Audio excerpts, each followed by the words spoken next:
what I see, because I'm always searching in skincare, is that drama sells. And also, unfortunately, fear sells. You're a teenager, you're 13, 14 years old, your skin's starting to change, you're in puberty, you're trying to figure out who you are, you've got social media, there's a lot of pressures. And then you have this unrealistic bar that you need to meet of perfect. This is Skin Talks, the podcast where we go deeper than skin, products, and trends and explore the conversations that actually matter in health, beauty, wellness, and confidence. We're a mother-daughter duo and the founders of boutique Skin Envie. After years inside the industry, we've learned that health is never just about what you use. It's about everything you digest, how you think, how you live, what you eat, how you move, what you put on your skin, and how you feel in your own body. If you're looking for insight, honesty, and a fresh perspective on the future of health, beauty, and wellness, you're in the right place. Let's get into it. Skin Talks podcast by Boutique Skin Envie, hosted by Beata and Natasha. So we just got back from a big lunch. You're 28 weeks pregnant and you're having a hard time, eh? Yes. You're having a hard time. That's okay. That's okay. Well, we're back after a 3-month break, right? More than that, I think. Yeah. I think our last episode that we did was the end of May. And we just decided one day we had one recorded and we just decided, okay, we're pausing it. And I think it both gave us a lot of relief because we're like, oh my God, we're pausing the podcast. And I guess like from my perspective, the reason why we needed to pause the podcast is because I felt like we were just sliding in, interviewing people and walking away kind of breathless and just pumping out one episode after another just because we promised that we were going to do it. Yeah. There was a lack of strategy for sure. Lack of strategy, and it came from us. Mm-hmm. Like it didn't come from anybody but us. And I think we just needed to stop, regroup, rethink our strategy, do some research. See where we wanted the podcast to go. Exactly. And really so that we would be able to bring more intellectual, interesting conversations to our audience and be more prepared for them, essentially. Yeah. Because, you know, when you're sitting there at your computer and answering emails and placing orders and running in the warehouse and putting up banners on the website, and then all of a sudden you're like, oh my God, or like more holy shit. Yeah. We have a podcast in 5 minutes. What are we talking about? That was basically the reality of what we were doing. It was the reality, yeah. So now we're kind of coming in different. Yeah, well, I might be. I think you might be a little bit on a No, pregnancy brain is a real thing. Yes, it is a real thing. So yeah, so essentially, like from my perspective, we just needed to pause, regroup. We wanted to find out also what our listeners were interested to learn about. We did a little bit of research in that. We also started to work with an official agency that really helped us to understand what our goals were. Structure, what we're going to be producing every week, having variation and strategically positioning what kind of conversations we're going to have when, with different kinds of industry leaders like doctors, plastic surgeons, specialists, nutritionalists, fitness experts, everything in the wellness space. Yeah. But to do that, approach. Yeah. And to do that, you really need to pause and kind of reflect on where we want it to focus. Yeah. So we're very excited to be back. Me too. How excited are you? Thrilled. No, I am. I'm very excited. I think it's going to be a fun new season. That's for sure. Yeah. Well, we have lots of things that we want to talk about this season, but let's just get into basically like what we're seeing in the skincare landscape, because during this 3-month break, we've done our own research on... A lot has changed also. A lot has changed, and the skincare industry is always moving, right? Mm-hmm. There's always evolution. And so just in the wellness space, like we're learning so much more every single day. And there's so much stuff coming out. But in the midst of all of that, there's also a lot of chaos and confusion, right? Yeah. So, I mean, I think a lot of that is led by social media, influencers, and people that just share their opinions about stuff. And I think that the consumer finds themselves a little bit, you know, we see it actually because we do virtual consultations. So when people come to us, they're like, I don't know what to use anymore. This person said that. Another person said that. Social media said this. My dermatologist said that. My esthetician said that. Like, what do I do? I'm struggling, right? So from my perspective, there's a lot of confusion. There's a lot of chaos. And I think that It's a lot of information. People don't know where to get it from. well, where's the truth, or even if there is a truth when it comes to skincare, right? And skincare is like very intuitive of how you feel in your own skin. But It's good and bad, I would say.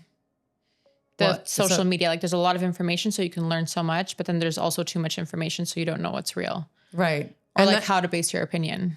And then what I see a lot, because I mean, even though I'm in my mid 50s, I'm on TikTok and Instagram because for me, it's not so much about, it's more for me about like understanding what people are talking about and seeing the direction of why certain things are happening. And I kind of study it all the time. It's not necessarily for entertainment for me. It's really like a study.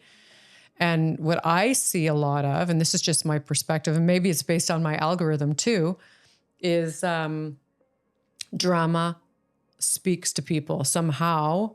When you have somebody that goes on Instagram with like absolutely flawless, perfect skin that said, I use these 3 different acids plus a retinol at 1%, plus this, and this, and look at how beautiful and healthy my skin looks.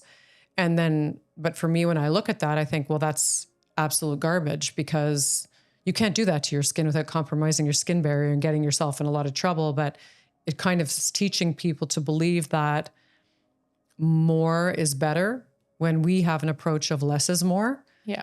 Strategically.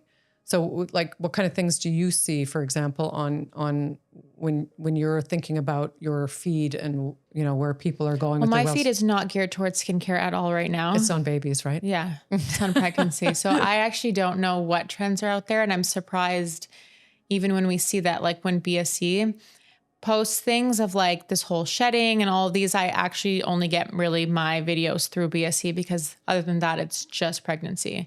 So I'm on a completely different algorithm than you are. So you're just on a so my one-dimensional. Instagram and my TikTok speaks to me very differently. Yeah. Which I guess I'll see the trends when you're doing like your impressions of different sheddings and different trends that you see on TikTok. Yeah. That's basically where I get.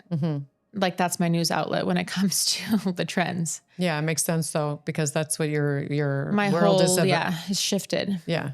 But I mean, you talk to me all the time about what's going on in your world when it comes to pregnancy and stuff like that. And you've really been educating yourself on a lot of things. As a first-time mom, what to expect. But even, it's just not at all skincare anymore. Yeah. But wellness and pregnancy in a way, right? Yeah. No, not really even wellness.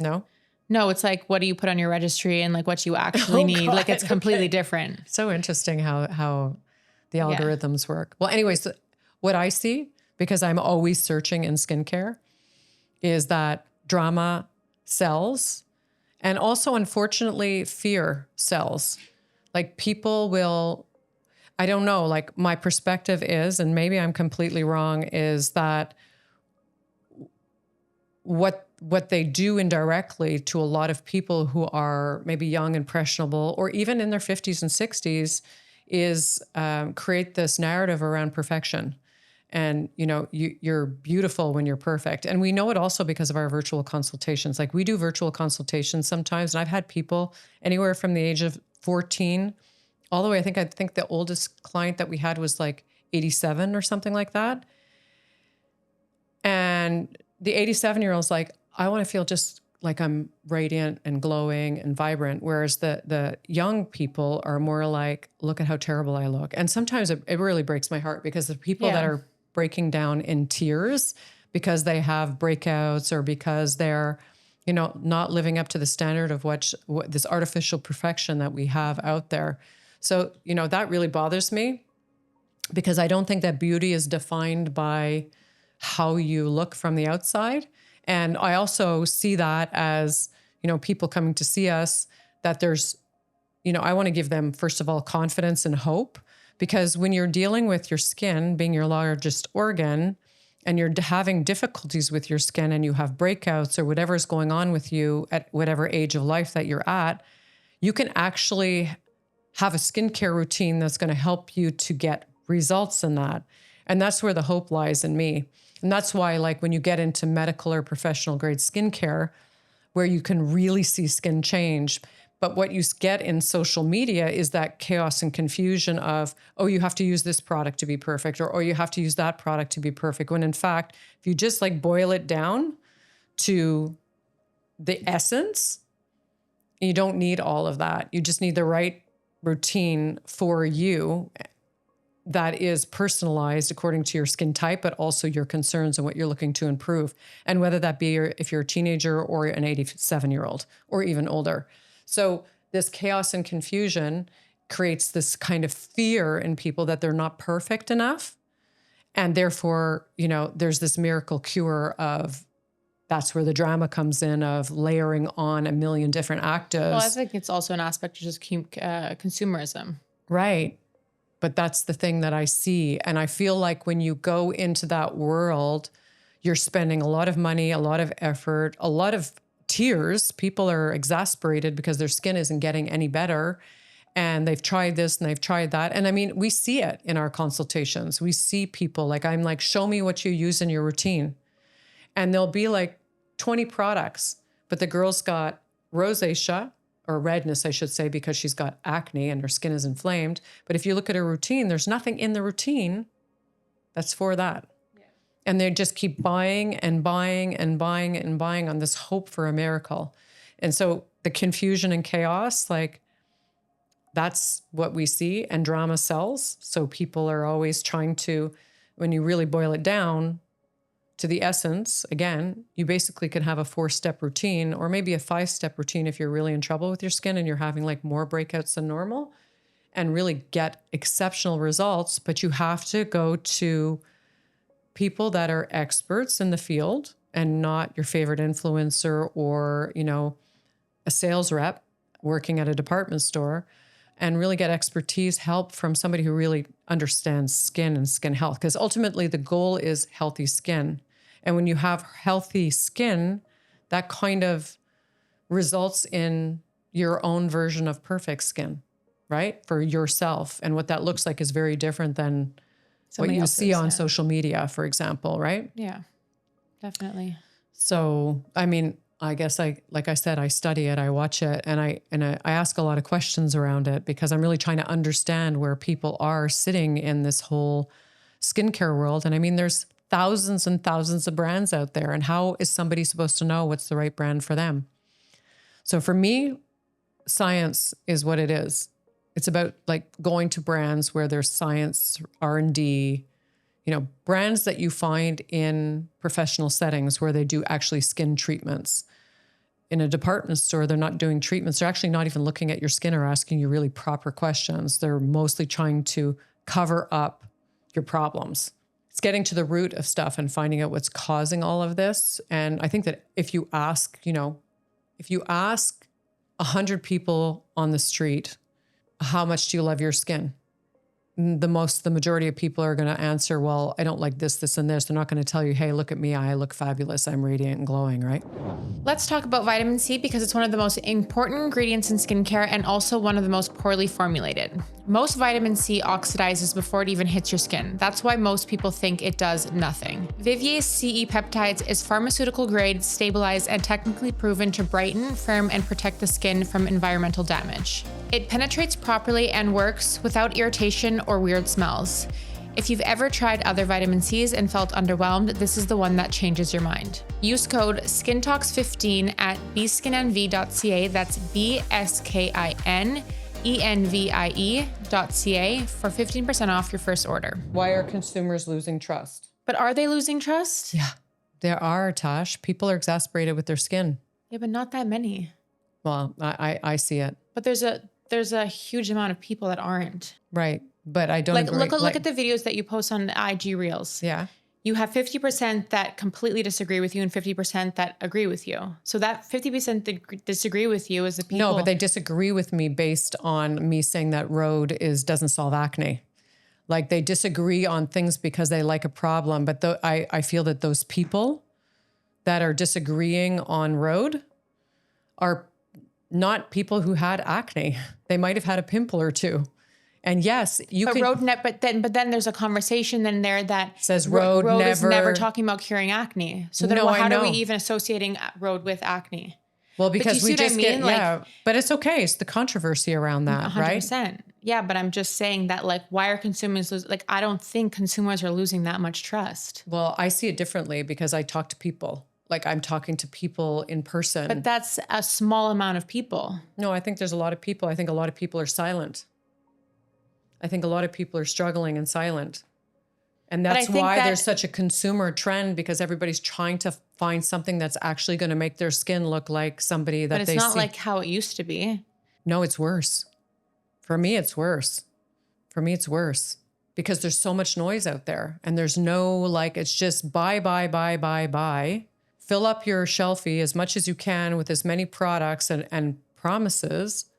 And then, you know, but at the end of the day, people are booking appointments with estheticians and coming to, you know, medical facilities, that small percentage of people that I even know that it's there.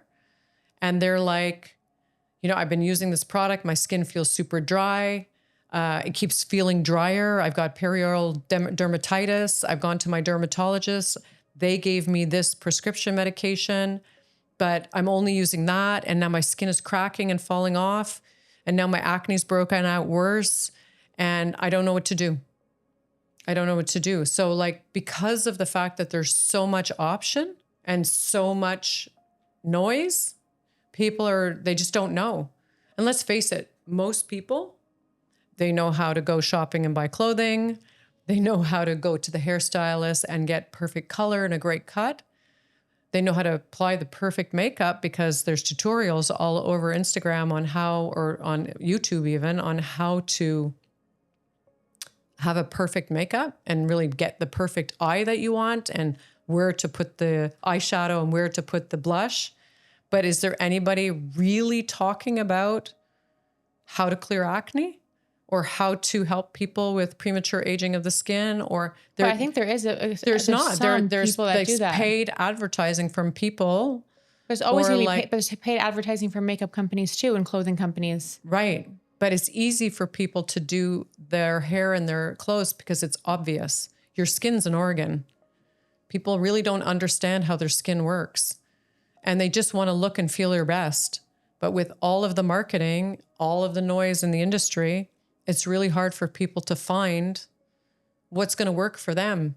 So they keep on buying and buying and buying. And that's why I feel there's a very big percentage of the population that's lost trust in the skincare industry and say, well, it's not worth it. Like I've tried this, this, and this. It didn't work. It burnt my skin. I broke out. I got red. Or like I went for, and I used all these peels on my face and I followed this, this, and this. But now look at me. I've got pigment. I've got pigment that's coming out.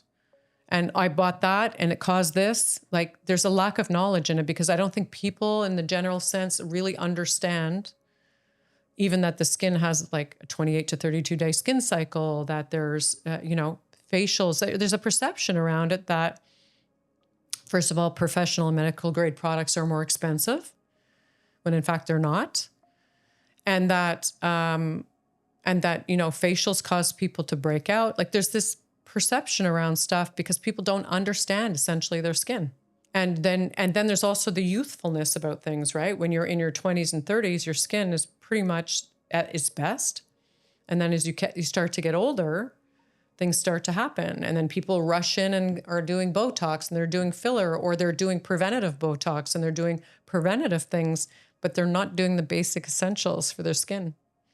And that vitamin C causes me to break out. And that there's just this massive influx of misinformation, which is causing confusion and chaos, and which is also causing people to lose trust in it. So then they'll say, oh, that vitamin C, that's not good because I tried a vitamin C and I broke out. But that doesn't mean that all vitamin Cs are bad. It means just maybe that the one that they used is not the right one for them. So that's what I mean. I'm not trying to be exclusive in the comment. I'm actually trying to be really inclusive in the comment. And the reason why I have this opinion is because, it's an opinion, it's a perspective, is because I have conversations with people about it all the time. It's what I do. It's what I do. And even people, if it's not even work related, And I'll be out for dinner with a girlfriend's, like a girlfriend or a girlfriend's, and they'll start to talk to me about their skin. Like, look at my skin. Like, I've got this, I've got that. They're not happy. But they don't know what to do. They don't. So they go and they buy this and they buy that. And someone tells them, oh, I really like this. It gave me the perfect glow. Or like I did this overnight mask and look at how beautiful my skin is on stories and through social media. But it didn't work for them. So they're spending money. And then they spend, and then it's like, oh, I like that product, but that product caused me to break out, or that product caused me to not get the results that I was looking for. And then there's a distrust or a mistrust. And it's like this spiraling effect. And that's why we end up talking a lot about the same thing all the time. And that's like, drop it down to the basics. It's kind of like, if you want to have a healthy diet, don't buy products that have many different ingredients in it. Go to the basics. Yeah. Buy your protein, buy your salad or your vegetable, buy your fruits, but don't buy them prepackaged and pre-made into a formula because there's all kinds of other things in there. So drop it down to the basics and use actually just what you need, but getting expert advice from somebody who actually knows what they're talking about and not trying to sell you a product.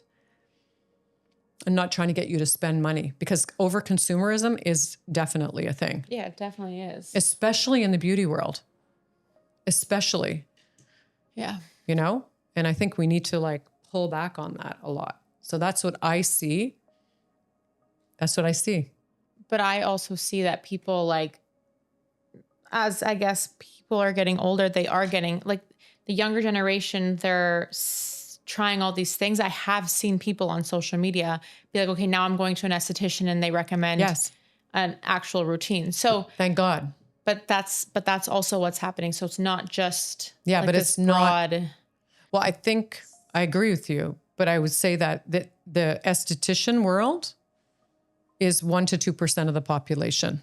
If you ask 100 people, how many people go for regular facials?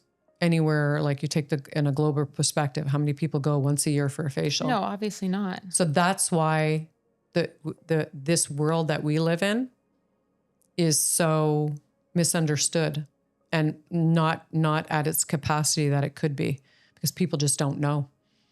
And we talked about this before, going to a pharmacy or going to a department store or going online and buying a product online because your favorite influencer recommended it or a celebrity recommended it is really easy to do, right? It's easy. But going to an esthetician, and it requires effort.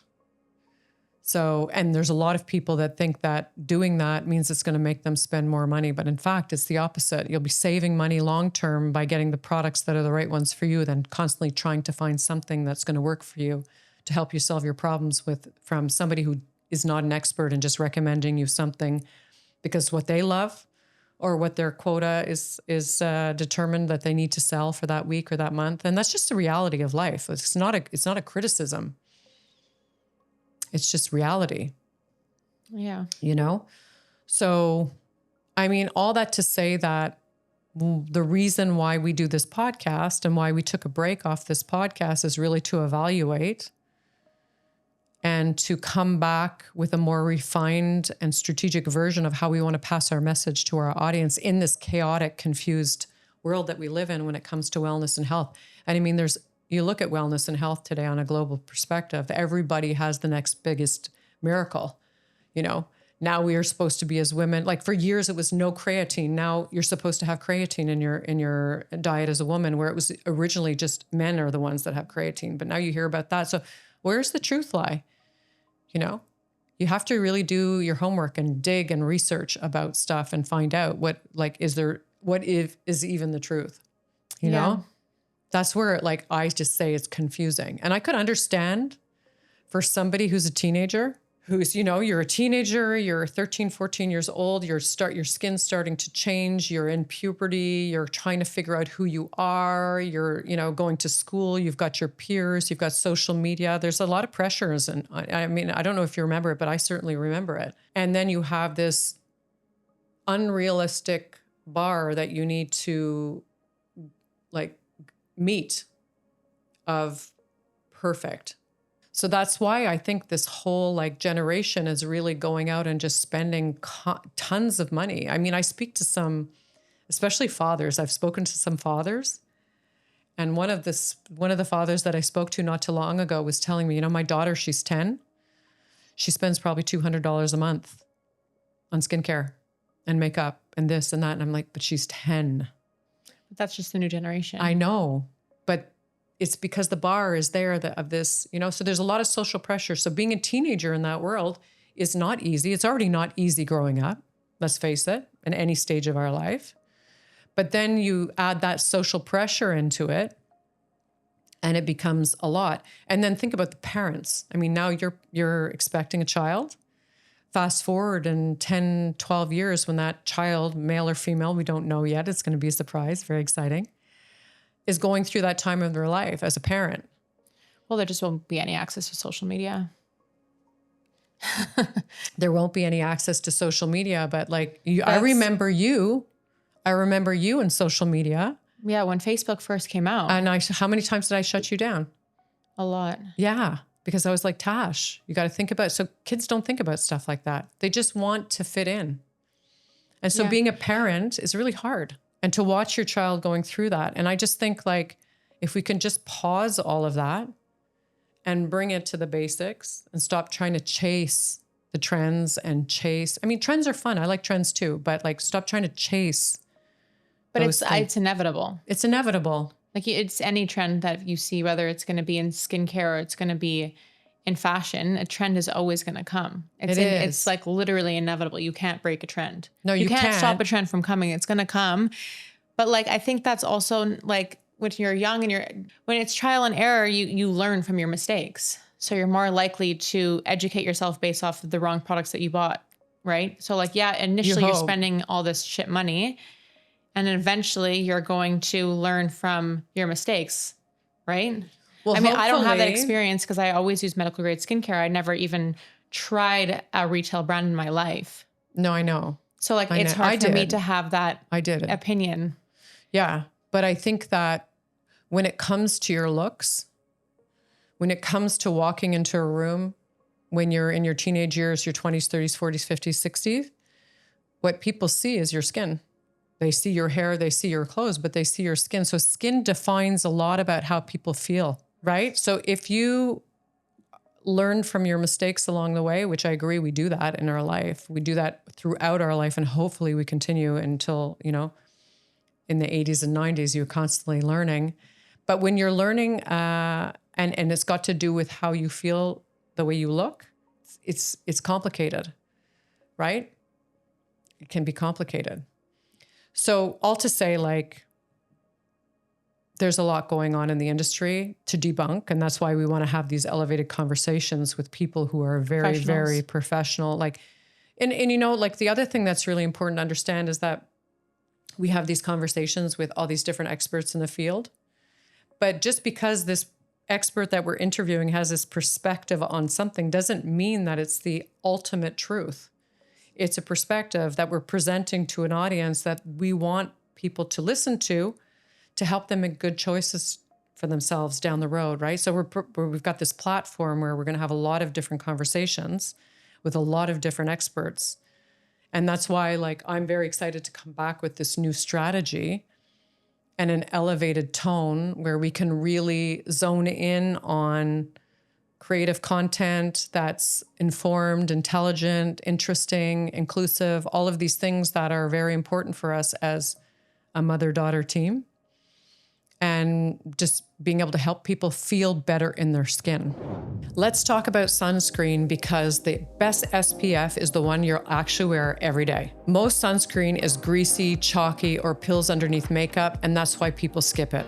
Color Science's Sunforgettable Flex SPF 50 is different. It's mineral, tinted, blendable, and it feels like skincare. It protects like an SPF, but looks like a lightweight foundation. Truly the best of both worlds. This is the sunscreen we recommend to people who say, I hate sunscreen. Once you try this, you'll never skip SPF again. Use code SKINTALKS15 at bskinenvie.ca. That's bskinenvie.ca for 15% off your first order. So why don't we talk about a little bit about what people can expect our conversations to be about? The new season of Skin Talks is a 360-degree approach to wellness, which includes real conversations about everything to do with your health and wellness. What we really want to get into also is like women's health, men's health, when it comes to challenges that we face, pre-menopause, post-menopause. I really would love to interview somebody who's going to talk about prostate problems with men, because it is a thing. Talking about, the emotional side of skincare and wellness, the investment that's involved, the options that are out there. I would love to have a podcast about pregnancy and like what your experience has been, because I know there's a lot of people out there that are expecting, and, It's a lot. it's a big conversation it's to a have, big I think. conversation, for Everybody sure. experiences it differently, but I think it's a really interesting conversation. I mean, we can talk about the future also of where we see wellness and longevity, because longevity is a big topic right now. And just really generally everything to do with feeling good in your body, mentally, emotionally, spiritually, financially. There's a lot of different elements that go along with that. So yeah, it's going to be a great season for us. Yeah, we're excited for sure. Absolutely. So to close off this episode, we are now going to be doing 3 kind of rapid fire questions. So the first one that I have for you is, what is the one thing you hope the skincare industry finally lets go of? I think my answer to that is letting go of trends and misrepresentations of what perfect skin and perfection looks like. Okay. What do you personally want the future of skincare to look like? I want it to be inclusive and evidence-based. Finish the sentence. Healthy skin is Achievable and always the goal. So now I'm going to ask you the same 3 questions. Mm-hmm. What is one thing that you hope the skincare industry finally lets go of? DIY skincare. Unless you're Ayurvedic. No. And then they put yogurt Even with then. honey. You're Even not then. into that. No, Okay. I don't perfect. believe in it. What do you personally want the future of skincare to feel like? Accessible. And finally, healthy skin is? Accessible. Yeah. 1-word answers, Tash. That's awesome. Rapid fire. Thank you for listening to Skin Talks. If this episode inspired you, taught you something new, or just made you feel seen, please share with someone you love. And if you believe in thoughtful and empowering conversations that help you make better choices for yourself around your beauty and wellness, please rate and review the show. It helps us to grow our community, and we deeply appreciate it. Because this isn't just about skin. It's about claiming your beauty, feeling strong, informed, and at home in yourself. See you next week.